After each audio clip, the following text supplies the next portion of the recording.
Hello and welcome everybody to the fifth class of the Azon Masterclass series. Today we are going to be learning about using WordPress.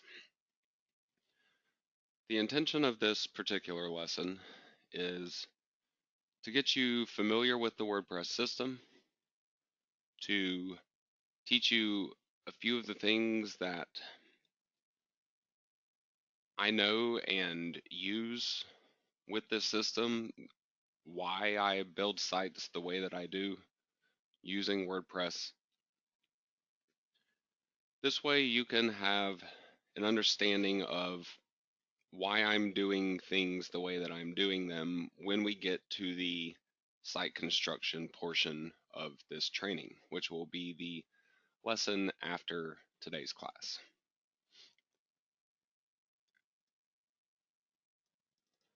Now, with that said, a number of the things that I will be showing you in today's class, I won't actually be utilizing in this training series, but I still feel like it's important to know the WordPress system so you can really understand why I'm doing it the way that I'm doing it.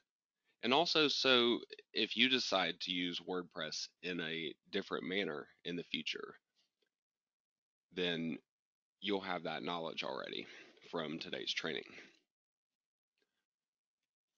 So there are a couple of primary systems in WordPress. The actual website, the way that it looks, is controlled by the theme. You add additional features to your website using plugins. You also have different areas of your public website, such as the menu. Some pages will also utilize a widget in like the sidebar. And then you also have the content of the page itself.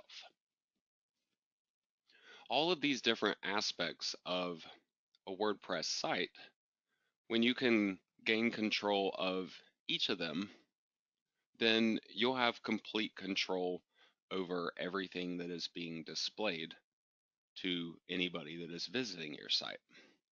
So once you can kind of understand all these different pieces, then you can basically build any kind of a WordPress site that you want to. You just have to know how all of these different parts work and how you can make them work together. And one of the first things that I want to show you is involving widgets.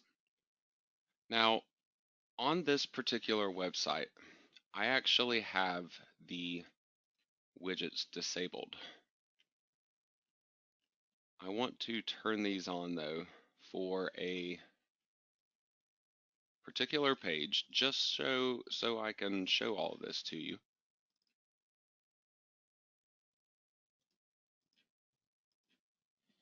So now this particular page is using the right hand widget. This is kind of the default sidebar that you'll see displayed on most WordPress websites. So to be able to change what is already there, I have to go into the WordPress widget system. And you can find this by going to Appearance and then Widgets. Now, depending on your theme that you're using on your site, it will change the widget areas that are available to you. I am using the Weaver Extreme theme, so these are the widgets that are available to me within that theme. And actually within Weaver Extreme, depending on the sub-theme that you are using, that can also change what widget areas are available to you. Now, in most cases, I really find that I don't use very many of these. Every now and again, I might use a footer widget area, or on some sites I might use the primary sidebar, but most of the other ones I will typically never end up using. Now, this primary sidebar, this is the main sidebar that was on the right-hand side of my page. If you look at the different items here, search, recent posts, recent comments, archives, categories, all of these different items are found within this right-hand sidebar. I have my search bar here. I have recent comments and archives and categories. Now, some of that was actually missing, the recent posts, and that is because there aren't any on my website. I've deleted everything that was created by default there. So some of these widgets may not even display, depending on what kind of content you have available on your site. But the point here is to control what is going on in that sidebar. If you choose to use a sidebar on your website, you simply modify that using these widgets. So if I wanted to change something about one of these, if I wanted to give one of them a title perhaps, or change one of the settings, I can expand them and see what options are available to me. If I want to get rid of them completely, I can click on this delete link. I can also just click and drag and remove these different items. So as I remove items here, if I go back to my live website and refresh the page, then I can see items start to disappear from my sidebar as well. So this way, if I wanted to get rid of everything that WordPress was putting in there by default, except for maybe leaving the search bar, that's actually pretty simple to do, and then I can continue to build onto that if I want. There are a lot of different options available. I can add some kind of a navigation menu. I can add custom HTML coding, which could just be plain text. It could be images or some kind of an advertisement. So depending on what you want your site to look like, you just choose the different elements that you want to display over there. You drag them over, and then you fill out the settings.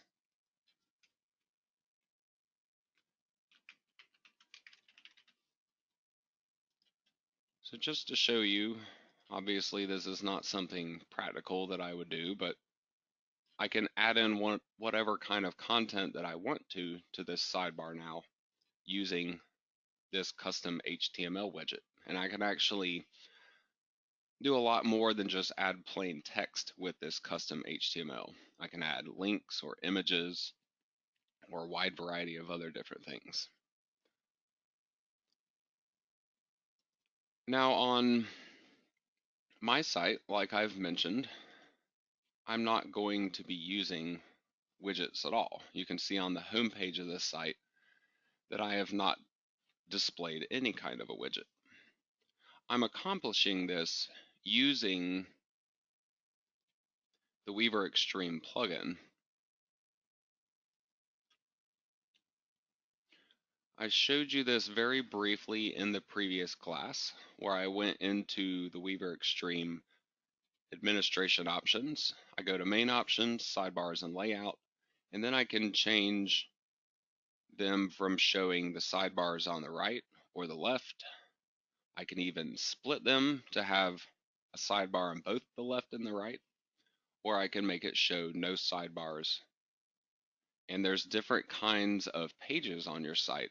So you can have some of them display the sidebars and others not display the sidebars.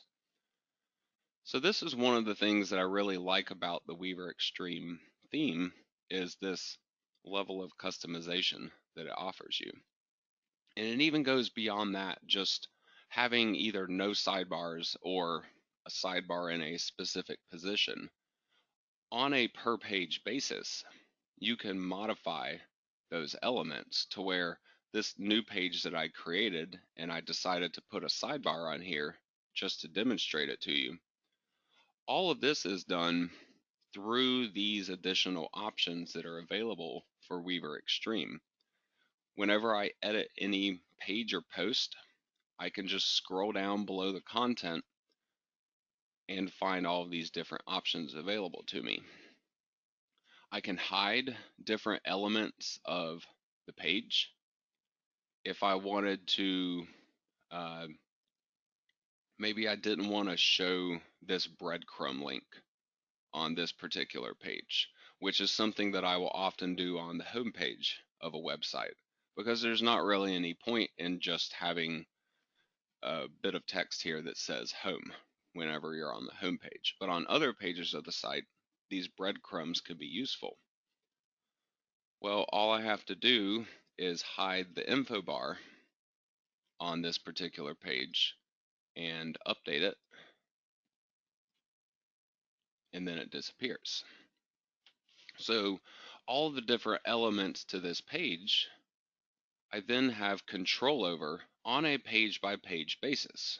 Remember, this is only happening on this one page. So on my home page, where I have the breadcrumb here, when I refresh this, it's still going to be present. It's not going to make it disappear because I haven't changed that on this particular page yet. So you can change things like this on a site-wide basis using the main administration options for the theme through this link, or you can do this on a per page basis. So under layout, I have control over the sidebars and the widgets to where I can choose to have a specific page of my site show sidebars or not show sidebars, while all the other pages of my site go off of the main setting that I have set for the theme itself. So this way I have complete control. I can do special things with certain pages of my site as I see fit. And this kind of begins to give you a level of complete control over your website. Now, the next portion that I want to show you is the menu system. By default, the Weaver Extreme theme and most other themes that you will find will use some kind of a primary navigation menu. This is a way for people on the public side of your site to navigate through various pages. Now, this is a fresh WordPress installation that I just completed in the previous class. So I don't have any pages on this site with the exception of this one test page that I just made, and it actually doesn't even have a title. So on a brand new WordPress site, as you begin to create new pages, all of them are automatically going to get added to this primary navigation by default. And this actually becomes a bit of a problem. Once you have created enough pages, and also depending on what you title these pages,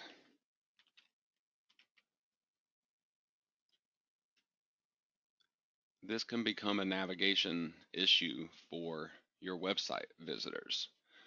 So I added in a page to this site with a really long title. This is just one page, and you can see it's taking up a really large portion of this menu. Plus, I have no control over what these menu links are going to be, with the exception of changing the page of the title itself. So this doesn't really give you much control. Once you create 5 or 10 pages on a site, this menu gets rather crowded. So instead of allowing WordPress to determine how all this is going to work, I use the menu system, which you can find under Appearance and Menus, to gain control over what exactly is going to be displayed there. So to start with, in the menu system, it's just going to be blank like you see here on my screen. I start off by creating a menu. It really doesn't matter what you call it. I will often call it top or top menu or maybe primary.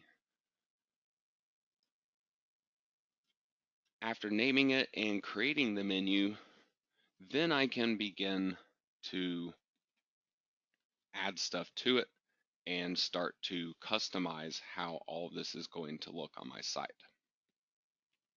Now, one of the other cool things that's worth mentioning, and it connects to what I was showing you not too long ago, is the widget system. In the Weaver Extreme theme, there is this navigation menu option. And by adding this into a widget and then choosing one of the menu names that I've created through this menu system, I can then add a menu into the sidebar of my site. Now, nothing is actually showing up yet because I haven't added anything to this menu. So I want to start adding something into this menu. I'll just go ahead and put one page here and save so you can see this show up on my site. So now I have links being added in to the sidebar just based on whatever I add into that menu.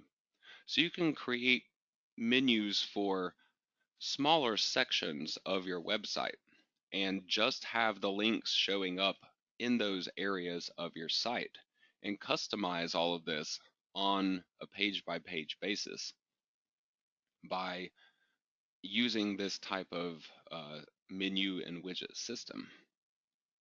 So some pages I might show this menu on, other pages I might not show the menu on. Now ultimately, what I want to do here is gain control over the top menu of my site up here. To do that, all I have to do is click on primary navigation. And once I save this menu and go back and refresh my page, then the only thing showing up is going to be what I have entered into that menu. So now what I can do is make this look however I want it to. Even if I have a really long page title on a particular page of my site, I can go in here and edit this within the menu. So this shows up much shorter and also whatever I want it to say. This also gives me the option of excluding some of the pages from being linked up from this menu. What I will typically do is add in a link to the home page of my website.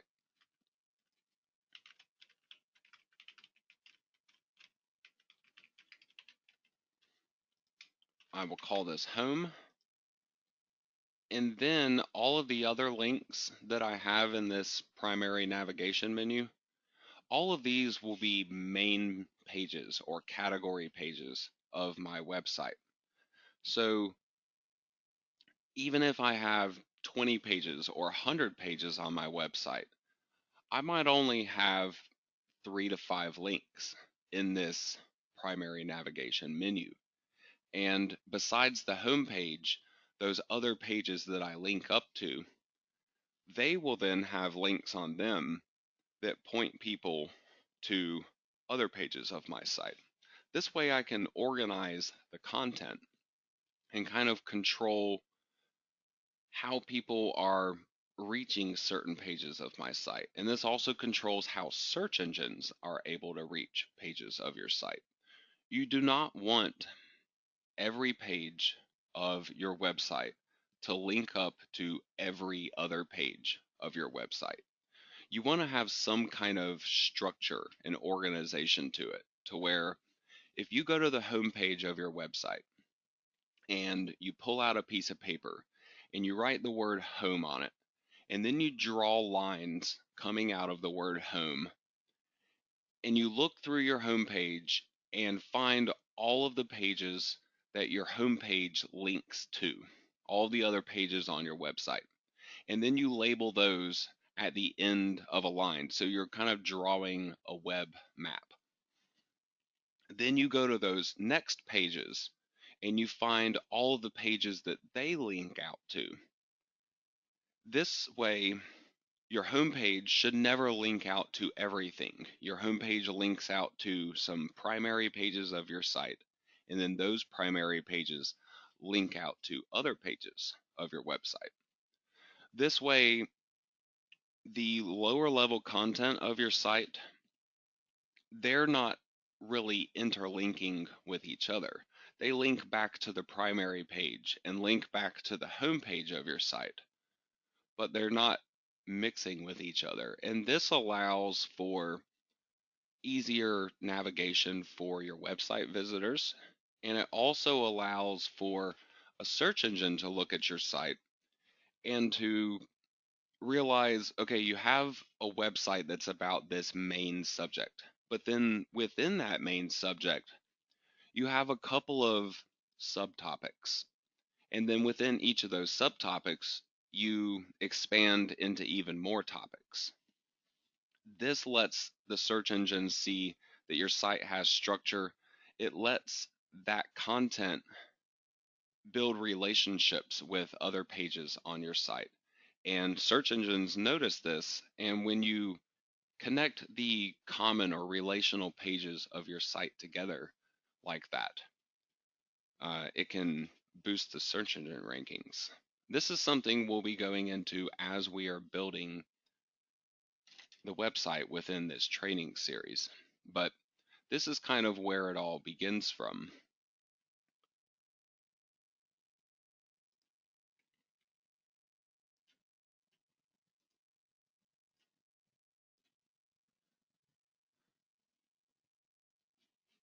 So once we have our menu created and saved, then I can go back to my website and I can see these changes take place. So now I have gained full control over this main navigation menu.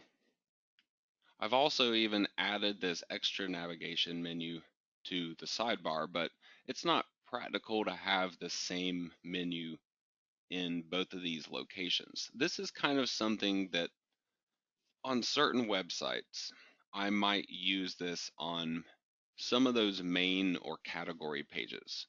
So instead of my home page, maybe this page links up to a bunch of other pages on my site.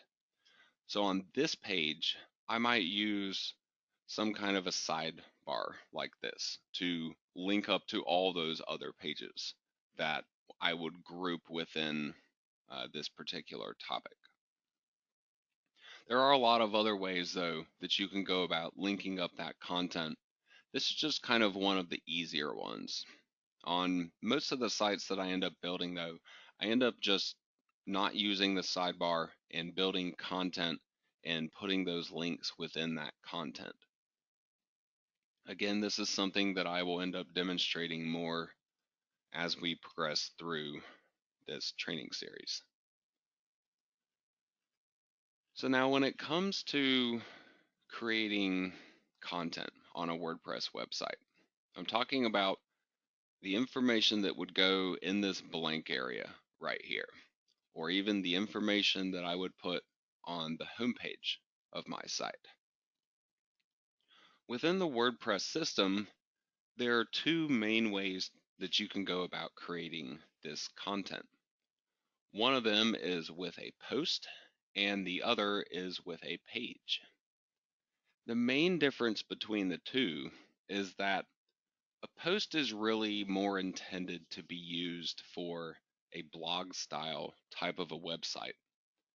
All of the posts that are created have a date that is associated with them, and that date ends up getting displayed on your website. I'm just going to create a quick new post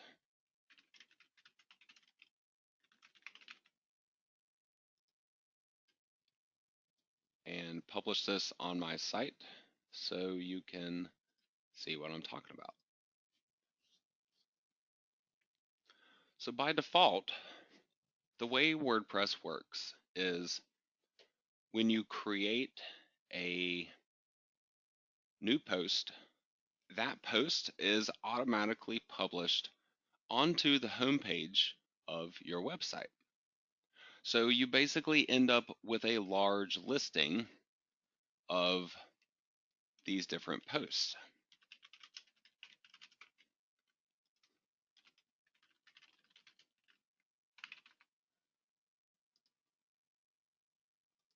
So imagine then if you create 10, 20, or even more pages on a WordPress site in this manner. They're just going to keep getting piled up on top of each other to where the newest post that you have created will be showing up at the top of the list and the oldest content will be down at the bottom. They're all dated so people can know when you have posted that content. Now, when it comes to building an Amazon affiliate site, using a post and allowing your site to operate in this manner presents a couple of problems. One of them, which I've briefly mentioned in previous classes, is that you don't want your content, your website, to be labeled by time. You don't really want somebody to know 5 years from now when they're reading an article on your site. You don't want them to know that that's 5 years old because it might decrease the number of people that will look at it as quality content simply because they might dismiss it as being out of date simply because of its age. In a lot of cases, though, this really isn't true. And the objective behind building these Amazon sites is to try to make the content as timeless as I possibly can so that doesn't apply. So I don't want these dates associated with the things that I am putting out there on this site. The other problem is I really don't have control over this homepage. Whenever I create a post, it gets published and it automatically goes up on my homepage. What if I wanted to put something else on my homepage though? What if I wanted to add some text or images to this page, especially things that are not included in a post that is being listed here?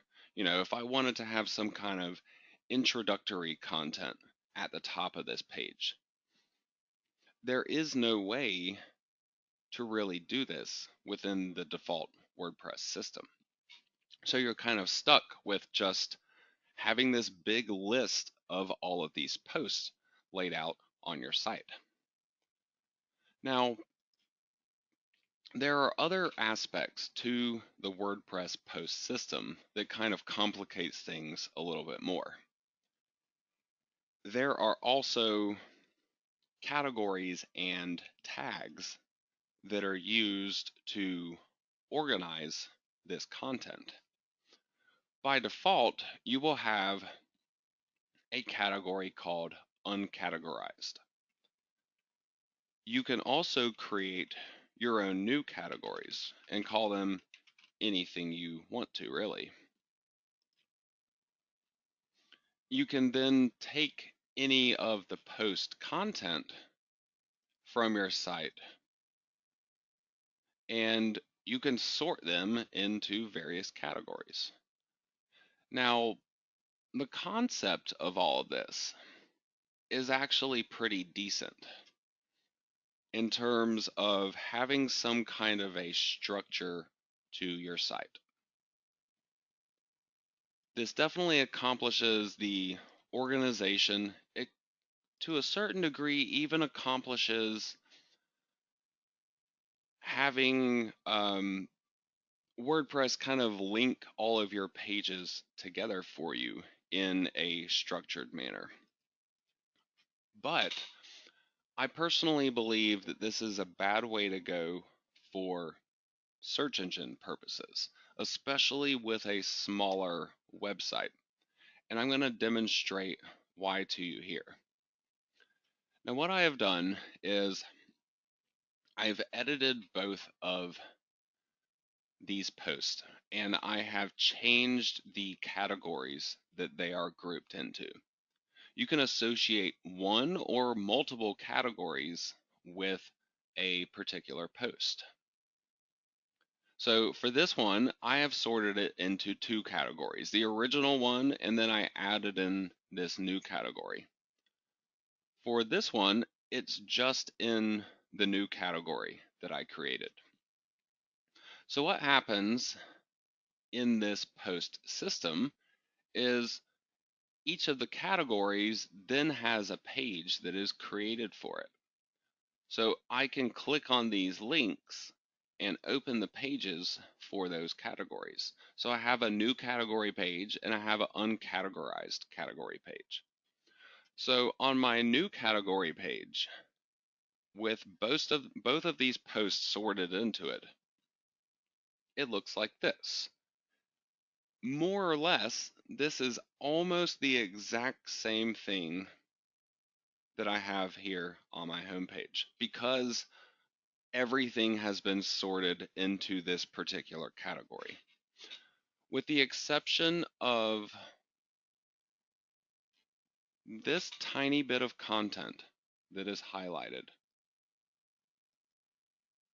everything else is completely identical. Now, this is important because from a search engine's perspective, you do not want duplicate pages of content on your website. If you've ever heard of the duplicate content penalty, it doesn't happen when you take content from other people's websites. It happens when you have multiple pages on your own website that are primarily using the exact same content.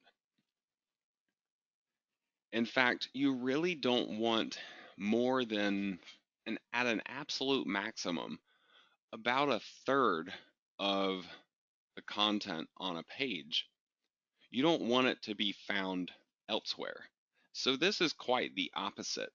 Here, the only unique content that's happening is what I have highlighted, and everything else is duplicate content that is also found on the homepage of this site. So for the uncategorized category, it's also pretty similar.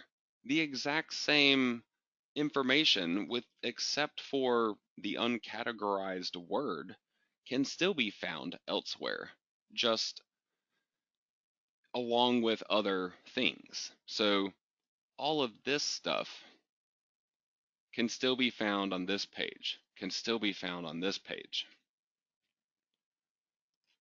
Now, to complicate matters even more, there are tags. A tag is kind of another way that you can organize content to group things together. If you were building a page, a website about swimming pools, and you were writing various posts on that site, talking about maybe different pools that you've gone and visited, you would have different adjectives that would describe uh, the locations or things that were there, things that you might consider to be important to your users. So let's say you have a huge section on your site of public swimming pools. We will make this our category.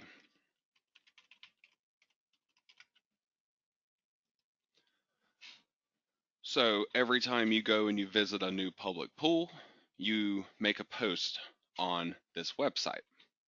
And then you group all of those posts into this public pools category. Because maybe you do some other things on this site too.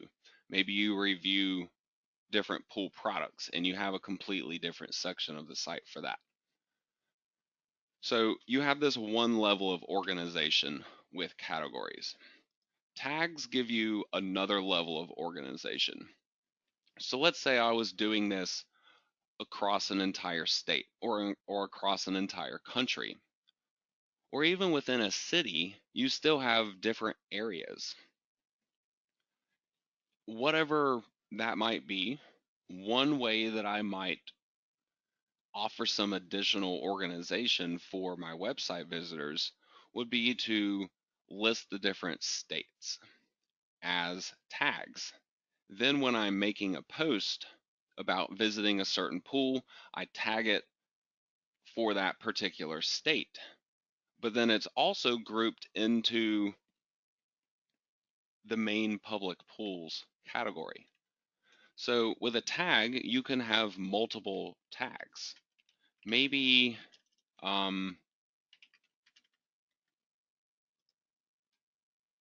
people are interested in pools with different kinds of features, such as diving boards, or slides, or deep end. These could also be tags. So now, when I am creating a post, I would put it into the public pools category, but then I also have this tag section. I can either add in my own new ones here, or I can choose from the ones that I have already created and the ones that are being used on my site. Now, I haven't tagged anything, so this isn't going to tell me what they are, but anything that I've already created on that other page, I can start to type it and it will find that for me, and I can add it in as a tag. You can add multiple tags here as well. So I've put 3 different tags on this particular post that I've created. Now, when I go back and view this on my public site, I can see the tags are now getting added in to the listing for that post. And these also become clickable links. So somebody could go and see the different pools that are located in South Carolina only by clicking on the South Carolina tag. And then they're taken to this page for just the posts that are tagged South Carolina.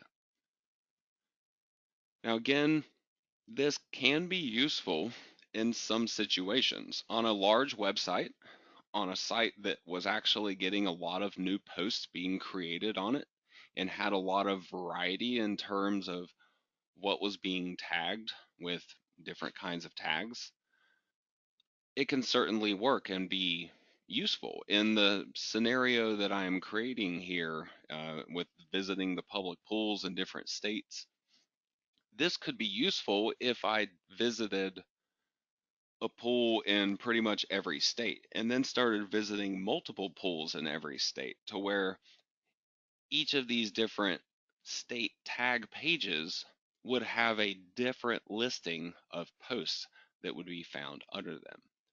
But with a really small site, all you're really doing is just creating yet more duplicate content.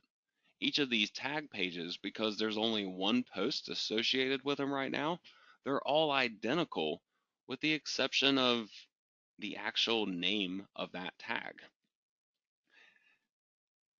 The other issue here is you again have no level of customization to this entire system. I can't change anything that's highlighted. I can't add in any new content here either. There are ways that you can go about creating your own custom tag and custom category pages and still utilizing the WordPress system. The Weaver theme actually has some features available for that system to work in that manner, but it almost becomes a little more complicated than it's worth to try to set that up. So, in my opinion, either the post system is exactly what you are looking for out of your website, or it isn't. And so you're either going to use it or you're not going to use it based on that determination. So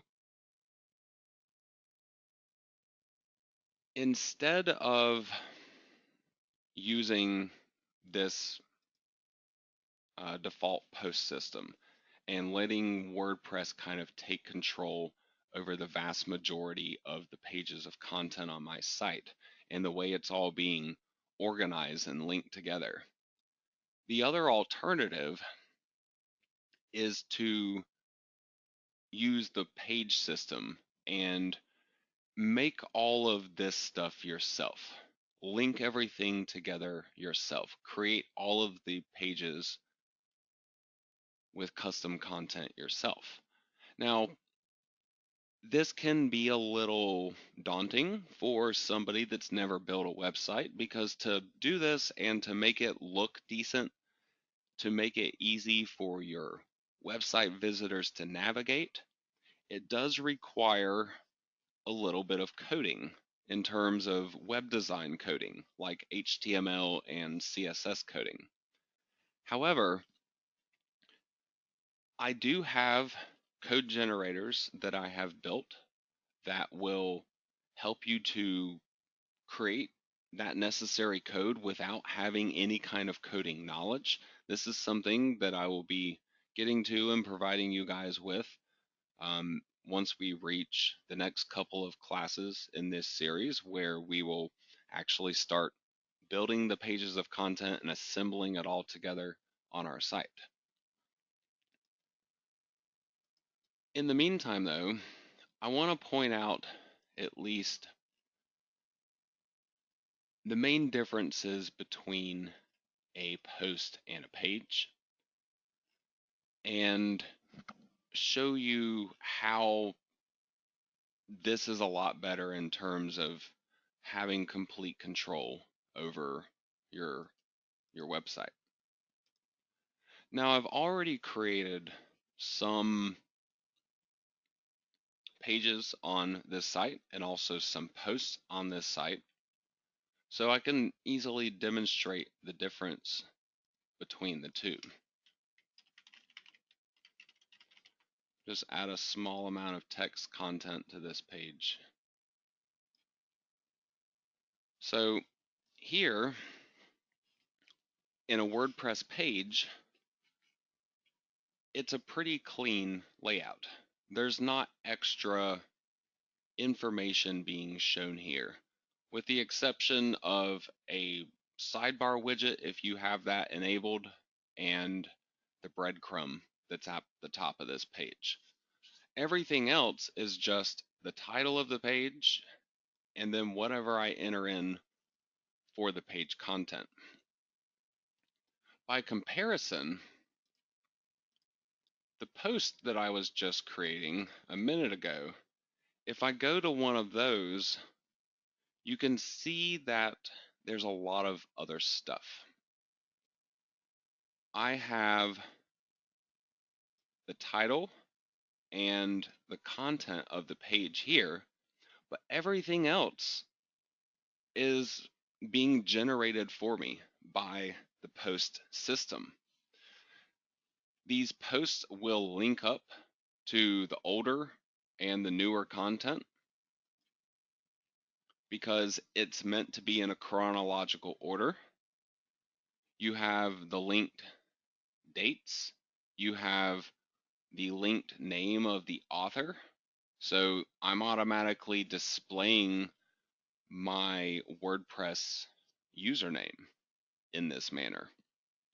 And this, if you remember from the previous class, is not something that you want to be doing.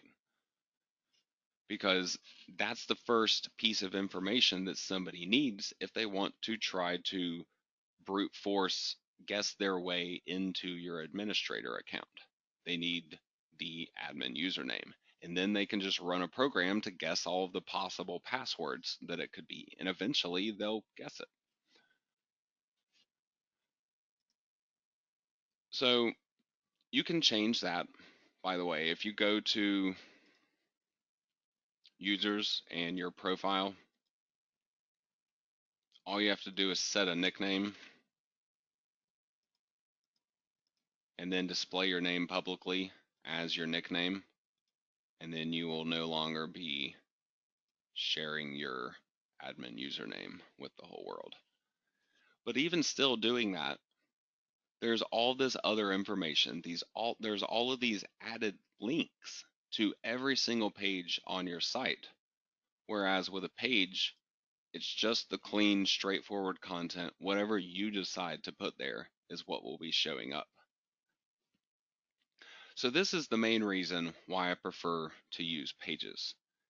Then the content of the page can end up doing the linking for me. Now, another thing with the WordPress page system is that you can use it to be the homepage of your site. If I go to settings and reading and then click on this bubble here for static page, I can choose any page that I've created on my site and I can set it as the home page. So now, instead of my home page being a listing of the different posts that I have created, it then becomes just whatever content I have added to this page. So this is what gives me complete control over all the different pages of my site. Then I can actually take a number of different pages and add some custom coding to them that links them up with additional pages of my site so people can actually navigate. Now, to show you the end result of what I'm talking about, and this is also what I will be teaching you how to build in this training series, this is a complete Amazon site that I personally created, and this is the homepage of the site. I'm not using the default post system where it's just listing all of the pages of content.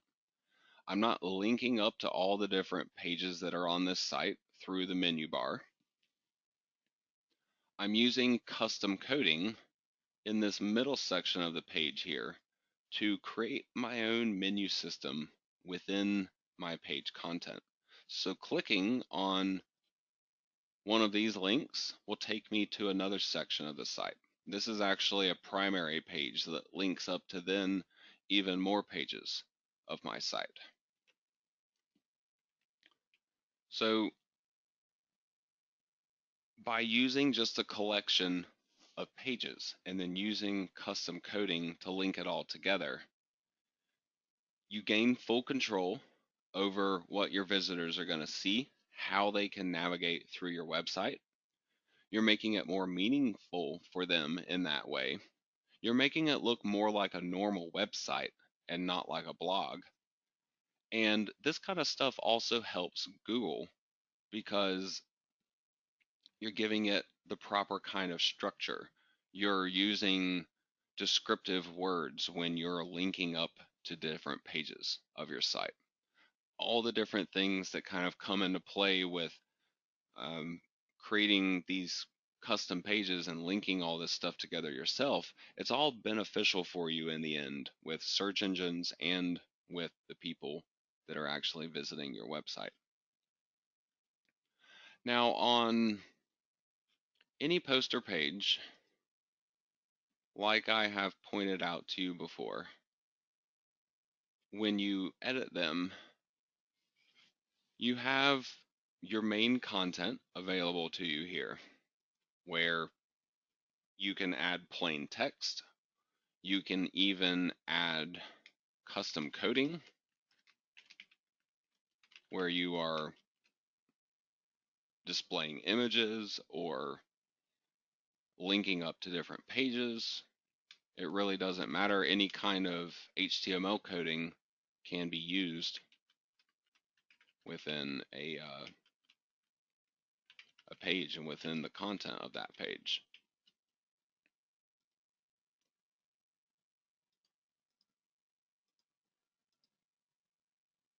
So I've just turned basic text into now a clickable link.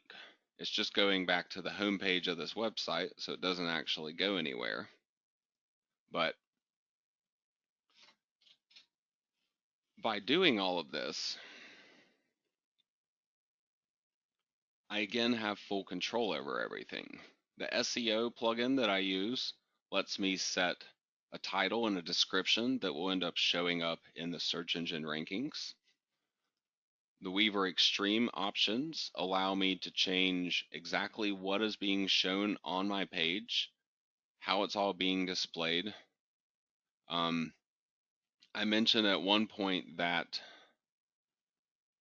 you can use the Weaver theme to actually integrate with the post system to where you can create your own custom category or tag pages. That's done using this page with post option here.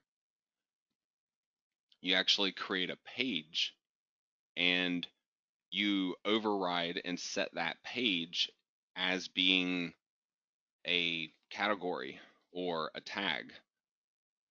So then you still have the listings of all the different posts, but you can customize the content in the process. If I ever use a post system on a website, that's typically the way I will end up going about doing it. A lot of these other options are things that you typically won't end up needing, but there are some occasions where um, these different Weaver Extreme options really come in handy. So we've kind of gone over all the different aspects of this site. We've talked about the sidebar and widget system. We've talked about the menu and primary navigation bar. We've talked about the actual page or post content and the differences between those two main systems. So everything else beyond that is, for the most part, just the software that is running this site. The WordPress system itself, the plugins, and the themes that are installed within your WordPress site. One of the main things that you need to make sure that you do is to try to keep your software up to date whenever possible. With WordPress, there are always new versions being released, and with plugins and themes, there are even new versions being released. And anytime those things are released and made available to the public, you can find them within dashboard and updates. It'll list the WordPress update at the top, your plugins, and your themes. There's actually a theme update available just since a couple of days ago when I ran the previous training class and installed this WordPress site. So to install this, I just click on the checkbox for the theme and click on Update Themes, and it takes care of everything else for me. That's actually all I have to do, and now that theme is up to date. So everything now is up to date on this site. This is important for a variety of different reasons. Even though some updates can end up messing up things on your website, it might change the way things work or the way things look to a minor degree. Not all the time, but in rare instances, it can do things like that. The major reason, though, you want to be keeping all this stuff up to date is because vulnerabilities are found ways that hackers can easily break into a website, for example, bugs that are found where things don't work as they're supposed to, and they correct all of these features and release these updates to address those problems. With the WordPress core, the main WordPress software, that's especially important because once a new version of WordPress comes out and they say, oh, we fixed this particular problem, then that problem becomes publicly known. So hackers actually utilize that information and they say, okay, any WordPress site that's using a version before this version where they've patched this particular problem, those sites are all vulnerable to that problem. So if they can go out there and find sites that are running that out of date software, they know exactly how to break into them. And a lot of times it's really not that difficult for them to do so. Now, in some cases, you will have um, within your hosting account, you will have a way that you can keep your software up to date.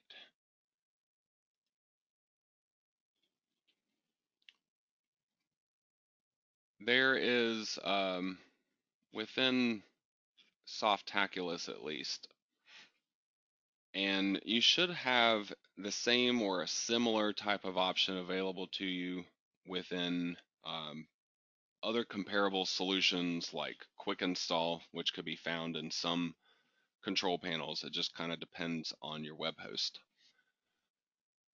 You can keep things up to date automatically. You can manage current installations of WordPress sites and edit information there, set it to ensure that it stays up to date. The same can be done when you're installing a new site. You can have it automatically upgrade. If you're selecting these three options, auto upgrade WordPress plugins, auto upgrade WordPress themes, you really will very rarely, if not never, have to visit this WordPress updates page. And whenever something new is released, it just automatically gets installed for you if you're using those automatic updates. So those can be really handy in terms of ensuring your site isn't left vulnerable to hackers. Um, if you're using the automatic updates, though, it's kind of important that you at least keep somewhat of a regular eye on your site to make sure that one of these updates doesn't mess up something and then your site's just sitting there not really completely functional anymore. And you might not even be aware of the problem if it's something that happened automatically because of an automatic update. So that's a couple of things to keep in mind. Um,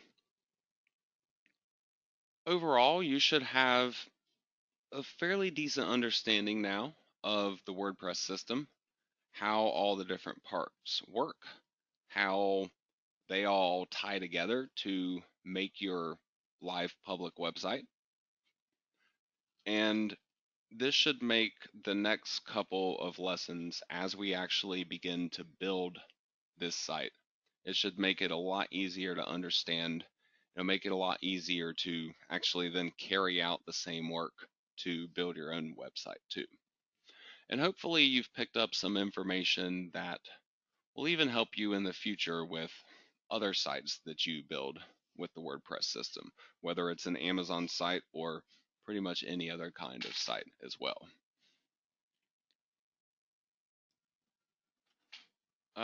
Yvette was asking a question about the automatic updates. Should you use the automatic update system to have WordPress and the themes and the plugins automatically kept up to date? My personal opinion of that is kind of finding a little bit of a balance. It depends on what your site is. If you had a really important site that you had maybe members logging into on a regular basis, you might not want to have themes and plugins kept automatically up to date, just to be on the safe side to ensure that it doesn't automatically update and then part of your website breaks. The reason behind that is typically a WordPress update, the main WordPress core system, when that gets updated, it's being seen by a lot of people. A lot of people work on that. People test it out before it's actually released to the public. When you're dealing with themes and plugins, sometimes you're dealing with a professional company or perhaps a professional individual that really knows what they're doing. But there are also a lot of just pure amateurs when it comes to developers of themes and plugins. And sometimes they can issue updates that make things worse or break other things in the process of fixing a problem. So with an Amazon site, you don't really have a lot of instances where your site would likely end up breaking. There's not a lot of functionality to an Amazon site. You don't have people logging in or anything of that nature. Um, so on Amazon sites, I typically find it okay to go ahead and keep everything up to date. But if you do happen to be building a site that has some added functionality to it, and you're using some plugins or a theme that maybe you don't completely trust, then it's certainly okay to leave those out of the automatic updates, in my opinion.